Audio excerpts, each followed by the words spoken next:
کہ آتی جاتی سرکاروں سے کیا لینا؟ کیوں؟ اپنا مالک اپنا خالق افضل ہے، اپنا مالک اپنا خالق افضل ہے، یہ آتی جاتی سرکاروں سے کیا لینا؟ تو یہ آئے ہیں تو جائیں گے، سمجھ رہے آپ؟ تو دیکھیے، دشمن بنا تھا آپ کا جے پال جادوگر، جادو سے اس نے آپ پہ پھینکا بڑا پتھر۔ سمجھے؟ عید بعد میرا پروگرام ہے حضرت خواجہ کے آستانے پر حاضری کا، میں کوشش کرتا ہوں کہ جتنی جلدی موقع ملے میں جاتا رہتا ہوں، تو عید بعد کا بھی پروگرام بنائے ہیں کہ لاک ڈاؤن سے 2 سال سے جانا بھی نہیں ہوا تھا، اور میں یہ اس لیے بھی کہہ رہا ہوں کہ کچھ بیوقوف سمجھتے ہیں کہ ہم لوگ اللہ ولیوں سے دور نہیں، ایسا نہیں ہے، یہ صرف لگائے ہوئے جھگڑے ہیں۔ کیا ہے؟ اور یہ سب انگریزوں نے لگائے، آپ سمجھے؟ آپ کو معلوم ہے یہ سب جھگڑے کس نے لگایا ہم لوگوں میں؟ ارے بولو، انگریزوں نے۔ ارے اللہ کے ولیوں سے دشمنی کر ہی نہیں سکتے ہیں، اللہ کے ولیوں سے دشمنی کرنے والا کبھی ٹک ہی نہیں سکتا ہے، سمجھ رہے آپ؟ تو اللہ کے مزاروں پر بھی جایا کرو۔ ہاں، ہم کیا منع کرتے ہیں؟ باولے چالے مت کرا کرو، طریقے ہم کو باقاعدہ اسلام نے سکھایا ہے۔ میں خود ابھی آپ کو معلوم، کل میں حضرت خواجہ نظام الدین اولیاء کی درگاہ پر تھا، برابر نعیم بھائی کا فون آیا، نعیم بھائی نے مجھے ہنستے ہنستے بولے، یار کیونکہ جیسے میں دلی گیا تو میں 4 بجے کا ٹکٹ بنایا، کیونکہ میں دلی کسی بھی کام سے جاؤں، کہیں بھی جاؤں آس پاس، تو پہلے اترتے سے حضرت شیخ نظام الدین اولیاء محبوب الہی کی قبر پر جاتا ہوں، آستانے پر جاتا ہوں۔ اللہ والوں سے عشق ہے، پیار ہے، لیکن جب کچھ گڑبڑ ہوتی ہے، کوئی جب بے وقوفی کرتے ہیں تو بڑا دل تلملاتا ہے، لیکن کیا کرے، اللہ والوں سے تو پیار ہے۔ اب لوگوں نے وہاں پر دھندا بنا لیے گئے تو تکلیف بھی ہوتی ہے، مگر وہ دھندا کرنے والے اتنے پاورفل ہے کہ ان کو وزیر اعظم بھی نہیں روک سکتا ہے نہیں سمجھا آپ؟ تو تکلیف بھی ہوتی ہے، لیکن تو کل مجھے نہیں، میں نے ہنستے ہنستے بولے، یار مفتی صاحب، میں ان کا فون آیا، کہاں ہے؟ میں نے کہا نظام الدین پر ہوں۔ تو نہیں، میں نے ہنستے بولے، مفتی صاحب سارے مجاور آپ کو پہچانتے ہوں گے؟ میں نے کہا سب پہچانتے، کیونکہ میں ہر جگہ جاتا ہوں، سمجھ رہے آپ؟ جانا چاہیے، لیکن طریقے سیکھو، ہر جگہ جانے کے طریقے سیکھو۔ تو خیر، میں انشاءاللہ خواجہ کے آستانے پر بھی رمضان کے بعد کا پروگرام ہے، تو دیکھیے کتنی پیاری الفاظ ہے وہ۔ دشمن، خواجہ کا دشمن بنا تھا جے پال، دشمن بنا تھا آپ کا جے پال جادوگر، جادو سے اس نے آپ پہ پھینکا بڑا پتھر، پتھر وہ سیدھا آنے لگا ان کے جسم پر، پتھر وہ سیدھا آنے لگا ان کے جسم پر، پتھر پہ جب پڑی میرے سرکار کی نظر، تو فرمایا، کیا فرمایا؟ رک جانا تو وہیں پہ جو جادو بلا کا ہے، رک جانا تو وہیں پہ جو جادو بلا کا ہے، گر جانا مجھ پہ بھیجا ہوا گر خدا کا ہے۔ خواجہ معین الدین نے پتھر سے جب کہا، خواجہ معین الدین نے پتھر سے جب کہا، کلمے کی ایک انگلی سے پتھر وہ رک گیا، یہ تو اللہ کا کرم ہے، میرے مولا کا کرم ہے، میرے اللہ کا کرم ہے۔ یہ قوالی میری 10-12 سال پڑے بڑی مشہور ہوئی تھی، تو جب ہمارے ریاض بھائی کا نواسا چھوٹا تھا، ابھی تو بڑا ہو گیا ہوگا، کیا نام ہے اس کا؟ محمد عمر، تو چھوٹا تھا، تو جیسی مجھے دیکھا کہ ریاض بھائی کو بولتا تھا اللہ کا کرم آ گیا تو میں نے کہا میں کامیاب ہو گیا، اگر مجھے دیکھ کر کسی کو اللہ کا کرم یاد آ رہا ہے تو میں کامیاب ہو گیا۔ تو کریں گے انشاءاللہ کوشش، اللہ والوں سے جڑیں گے، ہاں اللہ والوں سے جڑیں گے تو پھر نگاہ ولی میں وہ تاثیر دیکھی، بدلتی ہزاروں کی تقدیر دیکھی۔ بلکہ میں میری بات کہوں، اللہ کی قسم، کوئی دشمنی کی نگاہ ڈالنا چاہتا ہے نا ہم پر، میرے مولا کا کرم ہے، میرے مولا کا کرم ہے۔ میں اگلا جملہ نہیں بولنا چاہوں گا۔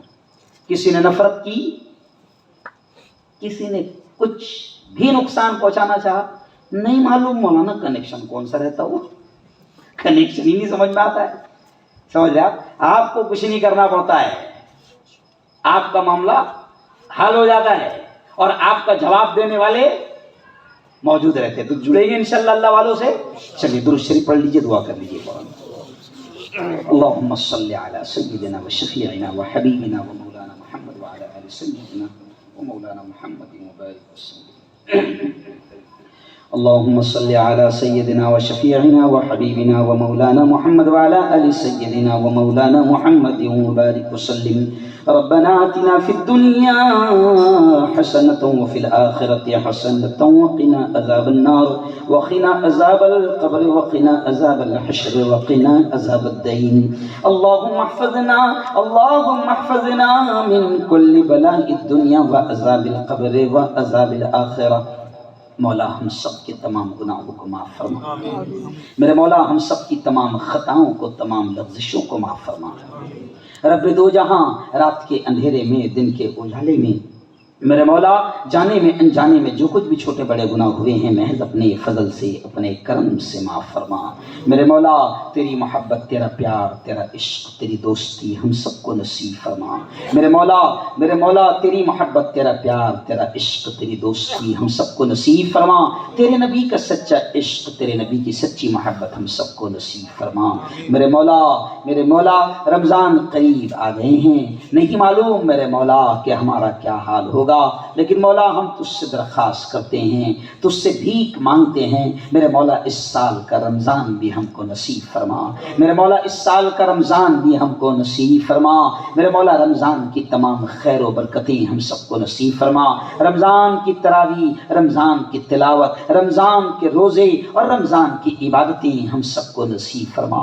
میرے مولا لیلۃ القدر، شب قدر بھی ہمیں نصیب فرما، لیلۃ الجائزہ بھی ہم سب کو نصیب فرما، انعام کی تمام راتیں اور تمام ہی تاخیراتیں ہم سب کو نصیب فرما، اور انعام کا دن جسے عید کا دن کہتے ہیں میرے مولا وہ عید کا دن بھی ہمیں نصیب فرما۔ میرے مولا یہ اتنا بڑا مجمع 2 گھنٹے 2.5 گھنٹے سے یہاں پر بیٹھا ہے، میرے مولا تو سب کے آنے کو، سب کی حاضری کو قبول فرما۔ میرے مولا بڑی دور دور سے لوگ یہاں پر آئے ہیں، میرے مولا تو سب کی حاضری کو قبول فرما، میرے مولا تو سب کے آنے کو قبول فرما۔ خداوندہ ہر قسم کی بیماری، ہر قسم کے وائرس، ہر قسم کی بیماری، ہر قسم کے وائرس سے میرے مولا تو ہم سب کی حفاظت فرما۔ میرے مولا ہمارے اس پیارے ملک میں نفرتوں کا گھٹیا وائرس چل رہا ہے اور چلایا جا رہا ہے، میرے مولا نفرتوں کی اس گھٹیا وائرس سے تو ہم سب کی اور پوری امت کی اور ہمارے اس پیارے ملک کی حفاظت فرما۔ میرے مولا ہندو مسلمانوں میں ایکتا، محبت اور پیار نصیب فرما۔ میرے مولا ہمارے آپس کے بھی ہر قسم کے جھگڑے ختم فرما، ہماری آپس کی ہر قسم کی دشمنیاں بھی ختم فرما۔ میرے مولا شیطان ہمیں مختلف ناموں سے لڑا رہا ہے، کبھی جماعت کے نام پر، کبھی مسلک کے نام پر، کبھی علاقے کے نام پر، کبھی برادری کے نام پر، کبھی قبیلے کے نام پر، میرے مولا شیطان الگ الگ ناموں سے ہم کو لڑاتا ہے۔ میرے مولا ہر قسم کے لڑائی جھگڑوں سے میرے مولا تو ہم سب کی اور پوری امت کی حفاظت فرما۔ خداوندہ ہمیں جب تک زندہ رکھ اسلام پر زندہ رکھ، مولا جب تک زندہ رکھ اسلام پر زندہ رکھ، اور موت دے میرے مولا تو ہم سب کو ایمان والی، کلمے والی موت نصیب فرما۔ میرے مولا جو دنیا سے جا چکے ہیں، میرے مولا جو دنیا سے جا چکے ہیں، میرے مولا ان کے قبروں کو نور سے منور فرما، ان کو جنت الفردوس میں اونچا اعلیٰ مقام نصیب فرما۔ میرے مولا ہم کو بھی جب تک زندہ رکھ اسلام پر زندہ رکھ، اور موت دے میرے مولا تو ہم سب کو ایمان والی، کلمے والی موت نصیب فرما۔ میرے مولا ہم سب کو حلال روزی نصیب فرما، میرے مولا ہم سب کو حلال روزی نصیب فرما، اور حرام لقموں سے ہم سب کی اور پوری امت کی حفاظت فرما۔ میرے مولا ہمارے بچوں کی، ہماری بیٹیوں کی، ہمارے نوجوانوں کی حفاظت فرما۔ میرے مولا ہماری بیٹیاں جو پڑھنے جاتی ہے، میرے مولا ان کی عزت و آبرو کی حفاظت فرما، ان کی عزت و آبرو کی حفاظت فرما، ان کی عزت و آبرو کی حفاظت فرما۔ میرے مولا ہمیں گھروں میں سچا سکون نصیب فرما، میرے مولا ہمیں گھروں میں سچا سکون نصیب فرما۔ میرے مولا علماء سے دوستی نصیب فرما، اللہ والوں سے دوستی نصیب فرما، اللہ والوں کے قدموں میں بیٹھنے کی توفیق نصیب فرما میرے مولا یہ شاندار پروگرام جن لوگوں نے بھی سجایا ہے میرے مولا تو جانتا ہے پروگرام سجانے کے لیے بڑی محنت کرنا پڑتی ہے، روپیہ پیسہ بھی بڑا خرچ ہوتا ہے میرے مولا، اس پروگرام کو سجانے میں اور جتنے بھی پروگرام ہوں گے ان تمام کو سجانے میں جو لوگ محنتیں کر رہے ہیں، اپنا جان اپنا مال اپنا پیسہ لگا رہے ہیں میرے مولا تو سب کو اس کا بہترین بدلہ نصیب فرما، اور جتنے یہاں پر آئے ہیں میرے مولا تو سب کو آنے کا بدلہ نصیب فرما اور سب کو رمضان کی خیر و برکتیں نصیب فرما میرے مولا۔ ہمیں مانگنا نہیں آتا، مانگنے کا ڈھنگ اور طریقہ بھی نہیں آتا، کیا مانگنا میرے مولا ہم کو یہ بھی نہیں معلوم، بس جو یاد آ گیا وہ مانگ لیا، جو مانگ لیا وہ بھی نصیب فرما، جو مانگنے سے رہ گئے اپنے حبیب کے صدقے وہ بھی نصیب فرما۔ ربنا تقبل منا انك انت السميع العليم وتب علينا انك انت التواب الرحيم وصلى الله على النبي الكريم وعلى اله وصحبه اجمعين برحمتك يا ارحم الراحمين۔ ایک اعلان سمجھ لیں، آئندہ کل بھی شاید پروگرام ہے نا، آئندہ کل ہمارے دوست جو ہے مولانا خلیل صاحب